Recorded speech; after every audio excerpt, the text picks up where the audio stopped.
చేస్తుంటారు? నేను second ఫోరంలో finance చేస్తాను. Area bro? మాది లోకల్ ఎస్కోట. బ్రో జగన్మోహన్ రెడ్డి ప్రభుత్వం చూశారు కదా 5 ఏళ్ళు, ఎలా అనిపించింది, ఏం చెప్తారు? మాకైతే జగన్మోహన్ రెడ్డి పరిపాలన అయితే నచ్చలేదండి. ఎందుకంటే ఉన్నోడికే ఇల్లులేస్తున్నారు. అదే నెక్స్ట్ ఏంటంటే పేదవాళ్ళకి ఉన్నోళ్ళు ఫంక్షన్లో కూడా కొన్ని తీస్తారు కూడా.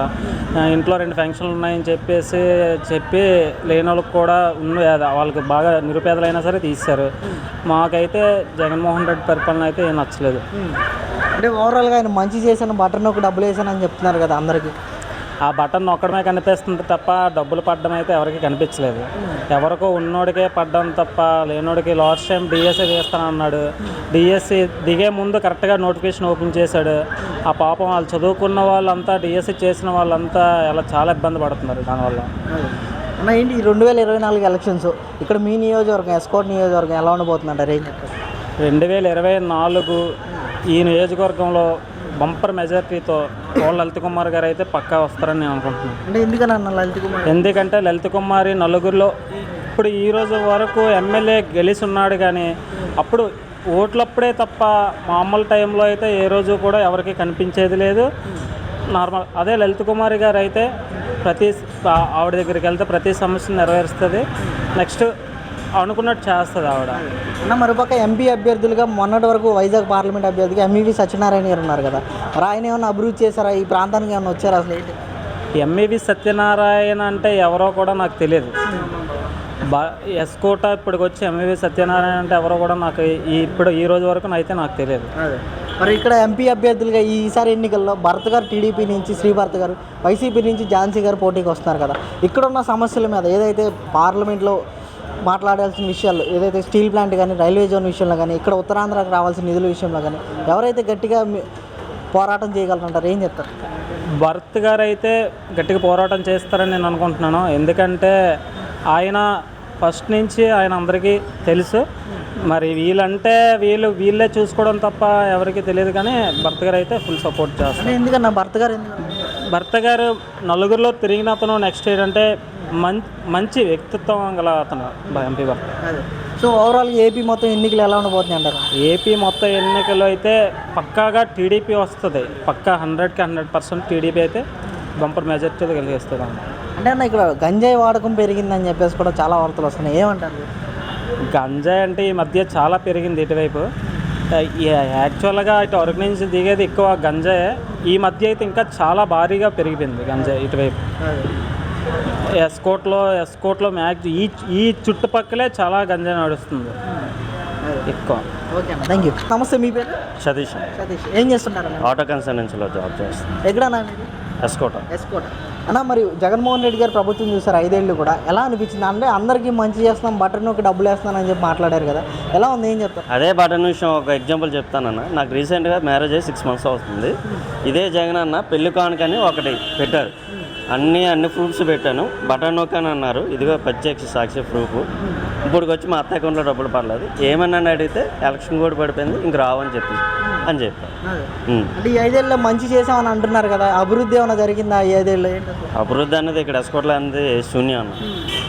నేను చూసి ఈ 5 ఏళ్ళలో ఇదే ఎమ్మెల్యేని 4-5 times చూశాను, ఎంపీని 2 times చూశాను ఇదే ఎస్కోట్లో.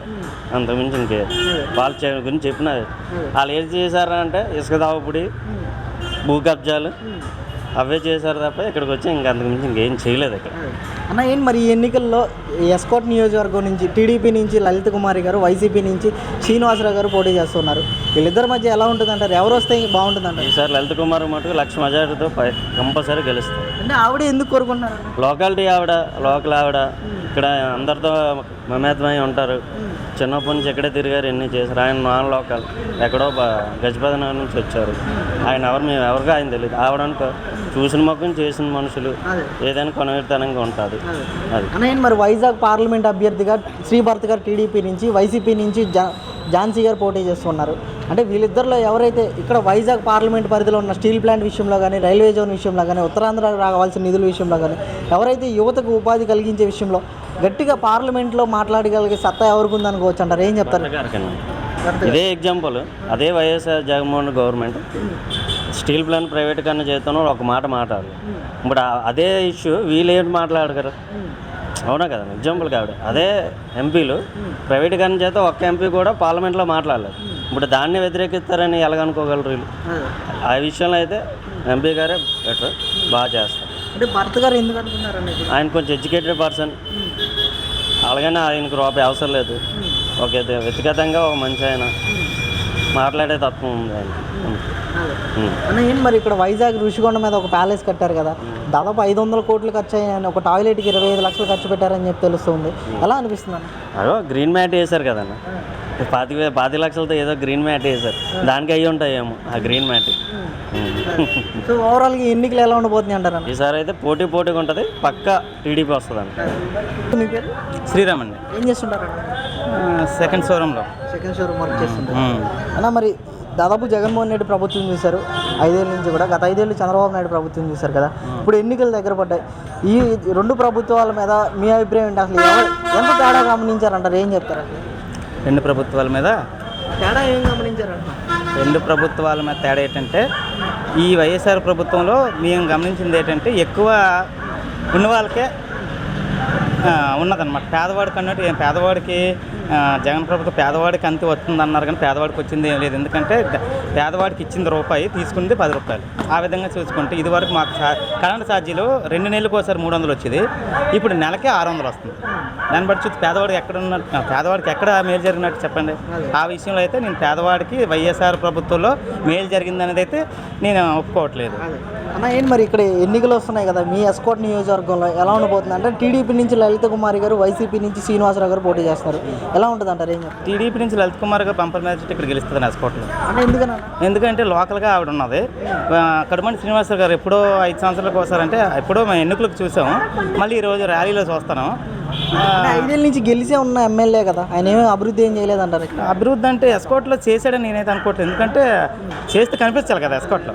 ఇప్పుడు నేనైనా ఇప్పుడు అది అతను ఏ పార్టీ అయితే అవనియండి, ఇంకా ఎస్కోట్కి చేశాడని కనిపించాలి. ఎంతసేపు సచివాలయాలు చూపిస్తున్నారు. సచివాలయాలు అనేది అది కరెక్ట్గా సచివాలయం అయితే గ్రామాల్లో గ్రామ పంచాయతీ ఇలాగే ఉన్నాయి. సచివాలయాలు కట్టిస్తే అభివృద్ధి అయిపోయింది కాదు కదా. ఇప్పుడు వైఎస్ఆర్ ప్రభుత్వంలోనే 3 రాజధానులు అన్నారు, 1 రాజధాని లేదు. పోలవరం అన్నారు లేదు, మద్యపాన నిషేధం అన్నారు లేదు, తర్వాత జాబ్ క్యాలెండర్ అన్నారు లేదు. ఇప్పుడు ఈరోజు మేము డిగ్రీ చేసి ఉన్నాను, డిగ్రీ చేసిండు కూడా మనకి ఇలాగ మామూలు ప్రైవేట్గా జాబ్ చేసుకోవాల్సి వస్తుంది అనమాట.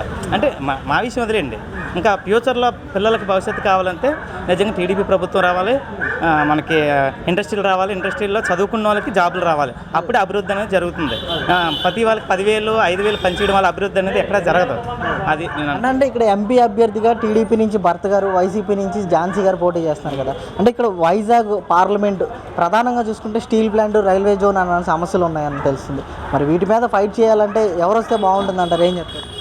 అంటే ఇప్పుడు ఉమ్మడిగా ఎన్డీఏ ఉంటుందండి, ఉమ్మడిగా అయితే మటుకు ఈ స్టీల్ ప్లాంట్ ప్రైవేట్ ఆగుతుంది నాకు తెలిసి. ఎందుకంటే భరత్ గారు వచ్చి వైజాగ్ భరత్ గారు వచ్చి తర్వాత పైన ఏమో చంద్రబాబు నాయుడు గారు ఉండి అంటే కంపల్సరీ నేను అనుకుంటే స్టీల్ ప్లాంట్ ప్రైవేట్గా ఆగుతుందని అనుకుంటున్నాను. అది ఓకే అన్న, థ్యాంక్ యూ. సార్ మీ పేరు? నమస్తే అండి, నా పేరు సందీప్ కుమార్. ఏం చేస్తుంటారు? నేను అరబిందో ఫార్మల్లో ఎగ్జిక్యూటివ్గా పనిచేస్తున్నాను. ఎక్కడ సార్, ఏ ఏరియా సార్? మాది ఇక్కడ ఎన్ఏడి అండి. సరే, ప్రస్తుతం జగన్మోహన్ రెడ్డి ప్రభుత్వం చూశారు 5 ఏళ్ళ నుంచి కూడా. ఈరోజు వైజాగ్ని ఐటీ హబ్గా చేస్తామని చెప్పి మాట్లాడారు. ఐటీ సెజ్లో లక్షల్లో ఉద్యోగాలు ఇచ్చామని చెప్తున్నారు, పెట్టుబడులు ఆకర్షించాం 13 లక్షల కోట్లు అని చెప్పి మాట్లాడారు కదా. సో ఈ 5 ఏళ్ళలో ఎంతవరకు డెవలప్ అయిందంటారు? ఏం చెప్తారు? డెవలప్మెంట్ విషయం గురించి పక్కన పెడితే సోమరిపోతులు అయిపోతున్నారండి జనాలు. ఎందుకంటే అంటే ప్రతిదానికి డబ్బులు ఇవ్వడం కరెక్ట్ కాదు. మనకు కావాల్సింది విద్య, వైద్యం, ఈ 2 ఇచ్చుకుంటే చాలు. ఆ 2 ఇస్తున్నారు, కాకపోతే మిగతా వాటి విషయాల్లో కూడా ఇచ్చి సోమరిపోతులు చేస్తున్నారు. కాబట్టి అది కరెక్ట్ ప్రభుత్వం కాదని నాకు అనిపిస్తుంది. సో అంటే ఈరోజు ప్రభుత్వం అంటే సంక్షేమ అభివృద్ధి ఉండాలంటారు కదా, ఈరోజు సంక్షేమమే లక్ష్యం అని అంటూ కూడా మాట్లాడుతూ ఉన్నారు. సో ఓవరాల్గా ఏం చెప్తారు ఈ ప్రభుత్వం మీద? ప్రభుత్వంతో పని చేయొచ్చు, కానీ అన్ని డబ్బులు ఇచ్చి చేయించుకోవడం కరెక్ట్ కాదు. అంటే నెలకు 10,000 వాళ్ళకి వీళ్ళకి, అంటే అది కరెక్ట్గా అందే వాళ్ళకి అందటం లేదు. ఎవరైతే పేదవాడో వాడికి అందటం లేదు, ఎవరైతే తినాలో వాళ్ళకి అందుతుంది. సో అది కరెక్ట్ కాదు. మీకు అంతగా ఇవ్వాలనిపిస్తే ఏ జబ్బు వచ్చినా సరే ఫ్రీగా వైద్యం చేసేటట్టు చూడండి. ఎంత పేదవాళ్ళు ఎవరనేది మీకు తెలుస్తుంది. లోకల్లో సర్వే చేసుకున్న వాళ్ళకి మాత్రం విద్య అందించేటట్టు చూసుకోండి. అంతే తప్ప దొరికిన ప్రతి ఒక్కరికి, ఇప్పుడు ఆటో వాళ్ళకి 10,000 అంటున్నారు, కానీ కరెక్ట్ పర్సన్స్కి అందట్లేదు. పైన వాళ్ళు మాత్రం తినేస్తున్నారు. ఆ ఆటో ఎవరైతే కష్టపడి ఉన్నారో వాళ్ళకి 10,000 కానీ ఎవరికి అందేటట్టు కనిపించట్లేదు. ఎంతోమందిని అడిగి చూశాను. సరే ఏంటి ఇక్కడ వైజాగ్ అంటేనే స్టీల్ ప్లాంట్ రైల్వే జోన్ అంటారు.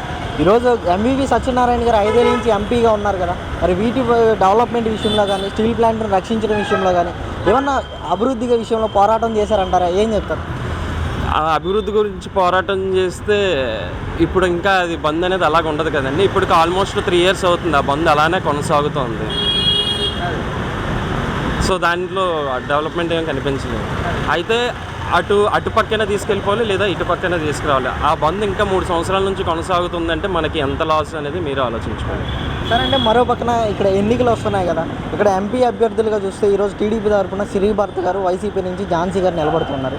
సో వీళ్ళిద్దరిలో ఎవరైతే ఇక్కడ వైజాగ్ పార్లమెంటు పరిధిలో ఉన్న ఈ స్టీల్ ప్లాంట్ విషయం కానీ రైల్వే జోన్ విషయంలో కేంద్రంతో గట్టిగా ఫైట్ చేయగల సత్తా ఎవరికి ఉందనుకోవచ్చు అంటారు? ఏం చెప్తారు? టీడీపీ వాళ్ళకు ఉందని నాకు అనిపిస్తుంది అండి. అంటే ఎందుకని సార్? ఆల్రెడీ బొత్స ఝాన్సీ గారిది చూసాం, ఇప్పుడు టీడీపీ వాళ్ళని కూడా ఒక్కసారి ఛాన్స్ ఇద్దామని అనుకుంటున్నాను. సో ఓవరాల్ ఈ నియోజకవర్గంలో ఎలా ఉండబోతుందంటారు? టీడీపీ జనసేన రాబోతుందని అనుకుంటున్నాను. Okay sir, thank you. వస్తేనే మంచిదని మాకు